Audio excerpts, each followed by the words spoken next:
చదువుకుంటాను. అమ్మా అమ్మా నాకివ్వవా ఫోను? నేను రైమ్స్ చూస్తాను. ఉండండి రా, వస్తామని ఫోన్ ఫోన్ పోయి చదువుకోండి. అమ్మ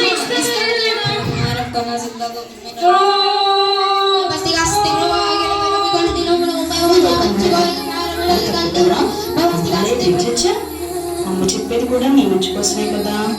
అమ్మ నాన్న దేవుడితో సమానం. మరి మీరేం వీళ్ళమ్మకి సారీ చెప్పాను. అయినా ఫోన్లే ముద్ర చక్కగా మన పొలం తిరిగి పదాలు తిరిగి ఆడుకున్నాం కదండి.